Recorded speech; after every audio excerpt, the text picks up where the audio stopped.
Hey everyone, Dan here. Before we get into it, if you enjoy these videos, please hit the like and subscribe button. It helps a lot. And also keep in mind that these are my own thoughts, opinions, and ideas. These are not meant to be, nor should you take them as investment or trading advice in any way, shape, or form. Do your own due diligence, put in the work for yourself, and make your decisions based on that. Enjoy.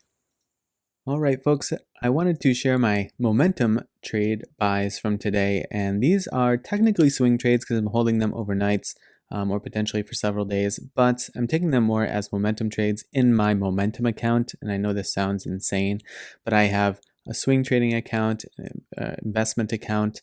Sometimes those overlap. And then I have a separate one that's purely a swing trading and momentum account. And so I've put out several videos on my swing trade positions, swing trade buys, and I haven't had any of those in a few days because of the swings in the market. I'm waiting for a few things to settle, a few things to present themselves. I just don't see the exact opportunity there. But I have seen good opportunities in the momentum side of things, and I entered a few positions today and just sort of wanted to talk through why and sort of hope that sharing the pros and cons of how some of these things are playing out for the time being could be helpful to folks, or at least interesting for review purposes. But AMC, I took a position right around here today, and we'll talk about why in a few minutes. But basically, was having a really nice after hours and then pre-market today, and then just sold off really heavily, basically until like 11:30. Made a run at the VWAP, got rejected, and then was able to reclaim the VWAP. And here's where I really started paying attention, because it rejected and then basically rejected, but then it reclaimed here, and then it looked like it was going to reject again. But what I saw, and I put this trend line in, was basically it was establishing the series of higher lows, and then it had this additional dip. But I thought, now it's compressing itself very, very close to the VWAP, and it's not falling nearly as far away. It's making a clear overall movement to try to sustain a reclaim of the VWAP. And there was also this pretty sharp compression zone where there was a bunch of lower highs coming in as well. So this is where I was watching it. So when we made the break over the VWAP and out of this wedge, that's when I took my position. Now that was looking quite good for several minutes, and then was holding strong, and then it had a pretty unfortunate sort of last, say, 20 minutes or so.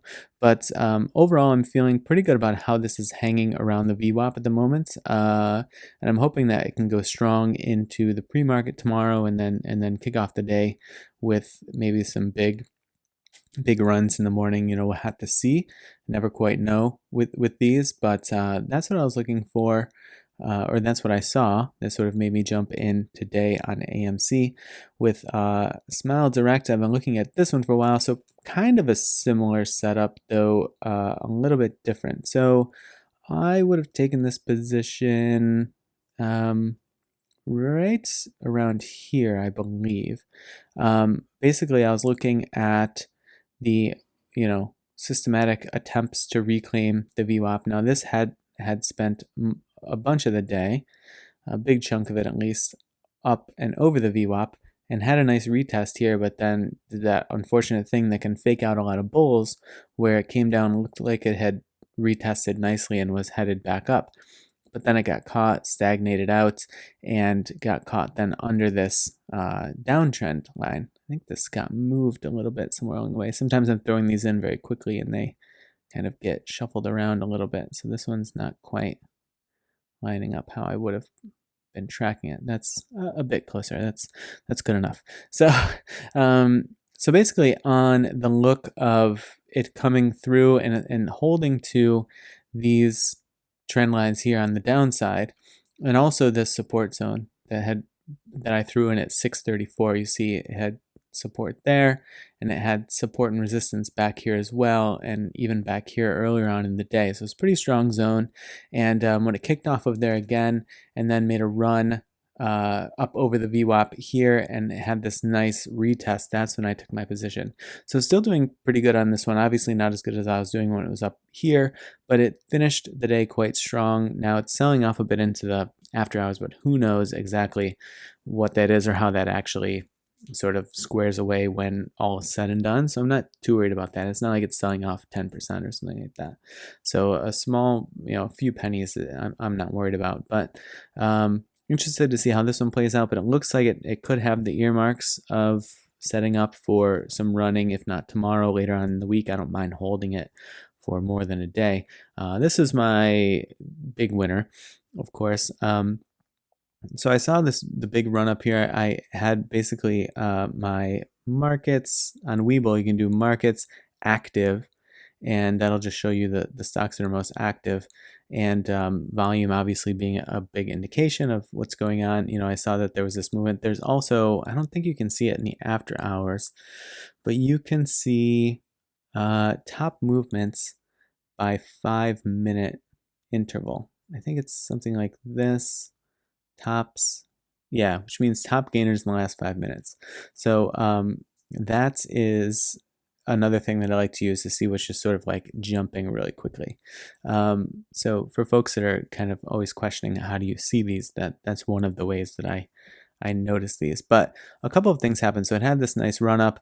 I jumped in right when it was running up here, and then I was looking to see what it was going to do when it came down. So it established this trend line, and then I wanted to see.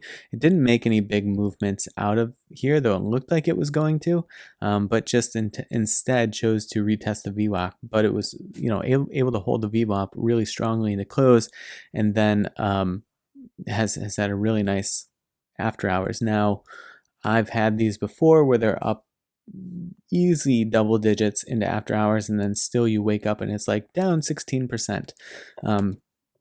So that could certainly happen. I wouldn't start ringing any, cash register bells too prematurely. I put much more weight into what's happening in the pre-market versus the after hours, because unless you're really going to sell during after hours, which I'm not, it doesn't matter if it's running up. It could all be gone by the morning. So similarly, if it's selling off strong into after hours, that I get a little bit more concerned about, because the likelihood that something happens that is a strong buy catalyst by pre-market when there was just a strong selling off in the after hours is oftentimes less likely, right? It's always one of those things where it's like things sell off much faster than they jump up usually.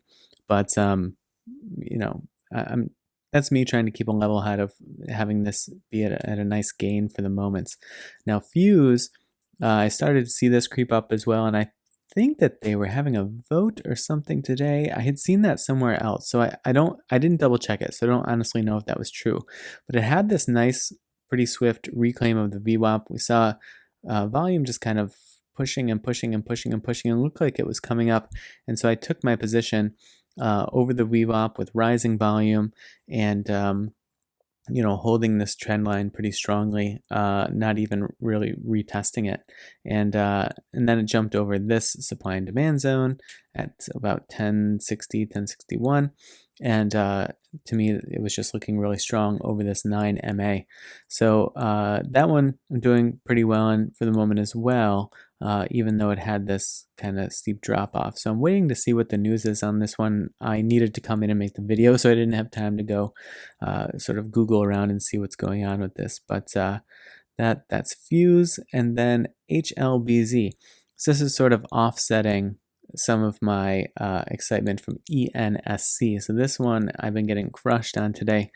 I took this one right around here. What I was looking for first was a hold of this supply and demand zone, this 2843, and then I was looking for a break, because you see this topping out here when it continued down in the sell-off, and so I was looking for a break of 3106, and I saw it and I jumped on it. So I got it like right about at that point. My concern right when I was taking the position was the 180 MA is coming in, and I thought, oh crap, that could be quite strong resistance coming in very quickly, even though it's breaking this supply and demand zone, and that's essentially what happened. It got immediately stuck under the 180. I got excited here when I thought it was going to be able to get past it and be like, okay, whew, sort of wipe the sweat away, and thinking, maybe it was going to make a run at the VWAP, but it wasn't able to do that. It got crushed under the weight of the 180, and then it got crushed under the weight of this trend line, and then it just sort of like slow bled down toward the end. Now I had this stop loss zone in mind that it then fell through during the after hours. I was only going to stop loss that during market hours. So as you see, it bounced there. And even then, I wouldn't have done that exact price. I would have done one ATR below that. So if you're not familiar with ATR, I use it a lot for my stop losses and my take profits and things like that. Look it up. There's plenty of videos or articles on it. But it's a good way to sort of like, yeah, you've probably had that situation where you get stopped out on something and then it just goes on a run. And you're like, geez, like if I had just set my stop loss 5 cents lower, I wouldn't have been stopped out and I could be in this run right now.